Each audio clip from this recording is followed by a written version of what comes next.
Avez-vous déjà eu affaire à un collègue qui critique tout, qui joue les victimes ou qui manipule?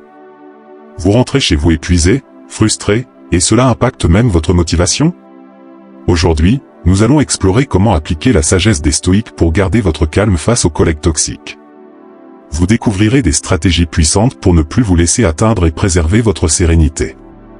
Les conflits au travail sont inévitables, mais notre réaction fait toute la différence. Comme le disaient les stoïques. Ce n'est pas l'événement qui nous trouble, mais notre perception de l'événement. En maîtrisant notre calme, nous protégeons notre énergie et notre concentration, deux atouts essentiels pour réussir dans notre vie professionnelle. Restez avec nous pour découvrir comment transformer ces situations difficiles en véritables opportunités de croissance personnelle. Avant de continuer, je vous invite à regarder la vidéo jusqu'à la fin et à partager vos expériences en commentaire. Non seulement cela enrichit la discussion, mais ça m'aide aussi à faire grandir cette communauté.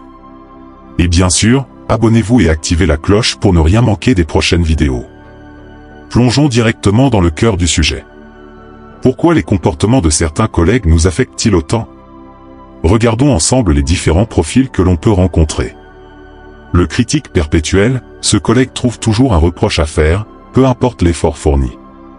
Le manipulateur, il utilise les autres pour servir ses propres intérêts, sans scrupule.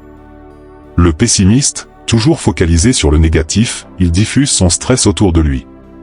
Le passif-agressif, derrière un sourire fin, il envoie des pics qui laissent une empreinte durable. Ces comportements nous touchent profondément pour plusieurs raisons. D'abord, notre ego est facilement blessé, se sentir attaqué ou injustement jugé déclenche une réaction immédiate. Ensuite, nous avons tous besoin de reconnaissance et d'être appréciés, ce qui fait que les critiques et manipulations résonnent particulièrement fort. Enfin, l'énergie négative de ces comportements est contagieuse, et nos réactions instinctives, la colère, le stress, ou même la frustration, prennent souvent le dessus. Les enseignements stoïques nous apportent un éclairage précieux ici. Ils nous rappellent que, on ne peut pas contrôler les autres, mais on peut contrôler notre réaction. Ce n'est pas l'événement qui nous trouble, mais notre perception de l'événement. Ces principes nous invitent à repenser notre rapport à ces situations, en nous concentrant sur ce que nous pouvons changer, notre attitude et notre regard sur les événements. En adoptant cette perspective, nous commençons à voir que la source de notre souffrance n'est pas tant l'attitude des autres que notre propre interprétation de leurs actions. Nous avons vu pourquoi les collègues toxiques nous affectent. Maintenant, voyons comment appliquer la sagesse stoïque pour ne plus leur laisser de prise sur nous. 1. La dichotomie du contrôle. Il y a des choses qui dépendent de nous, et d'autres qui n'en dépendent pas, Épictète. Le premier principe est fondamental, nous devons distinguer ce qui est sous notre contrôle et ce qui ne l'est pas. Les paroles et actions des autres ne dépendent pas de nous, alors inutile de vouloir les changer. En revanche, notre réaction nous appartient entièrement. Par exemple, un collègue vous critique injustement? Vous ne pouvez pas l'empêcher, mais vous pouvez choisir de ne pas réagir émotionnellement. Un sourire neutre, une simple réponse factuelle, et vous gardez votre pouvoir. 2. Prendre du recul émotionnel. Quand une attaque survient, notre premier réflexe est souvent émotionnel. Mais les stoïques nous enseignent ceci. Ne pas réagir immédiatement, pose égale pouvoir.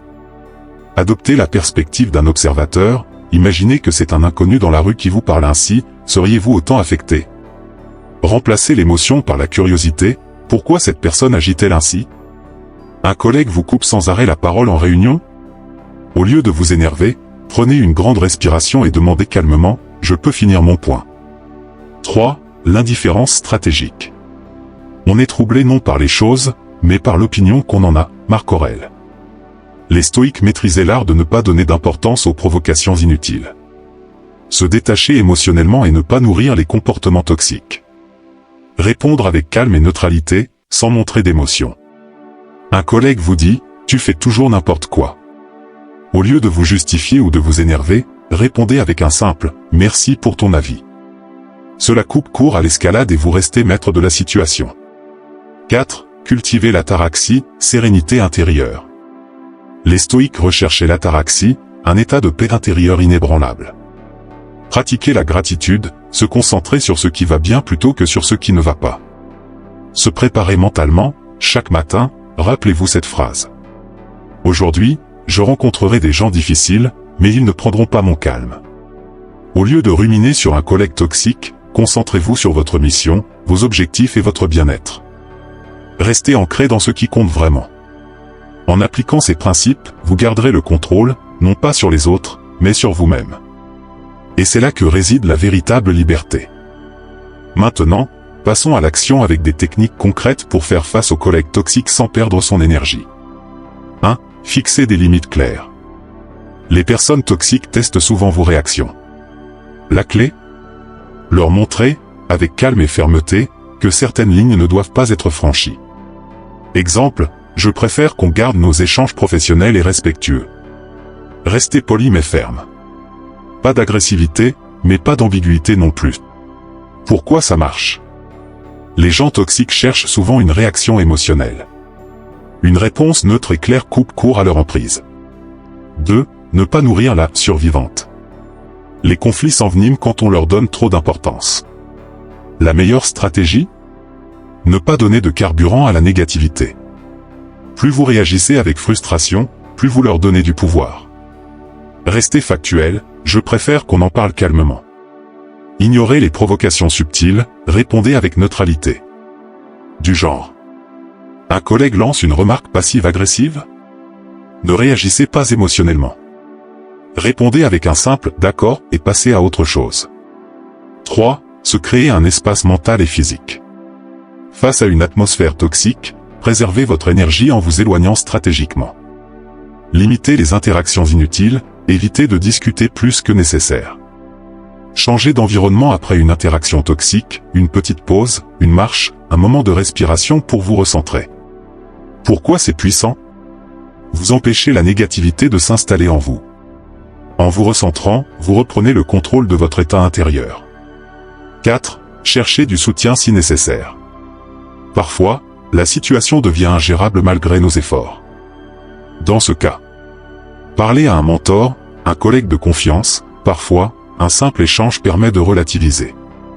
Si nécessaire, escaladez le problème, si un collègue dépasse les limites, informez un supérieur ou les ressources humaines. Pourquoi c'est utile ? Les stoïques prônaient l'autonomie, mais aussi la sagesse de demander de l'aide quand c'est nécessaire. Certaines batailles ne se gagnent pas seules. En appliquant ces techniques, vous pourrez naviguer dans un environnement difficile sans perdre votre calme et votre énergie. Gérer des collègues toxiques n'est pas une question de changer les autres, mais de se maîtriser soi-même. Les stoïques nous rappellent que notre paix intérieure ne doit jamais dépendre du comportement des autres. Plus vous adoptez cette posture, plus vous devenez imperméable aux provocations et aux jeux toxiques. Ce n'est pas toujours facile, mais chaque situation est une opportunité de renforcer votre résilience et votre sérénité. Et vous, comment gérez-vous les personnes difficiles au travail ? Partagez vos expériences en commentaire. Si cette vidéo vous a aidé, pensez à vous abonner pour découvrir d'autres stratégies inspirées de la philosophie stoïcienne. À bientôt.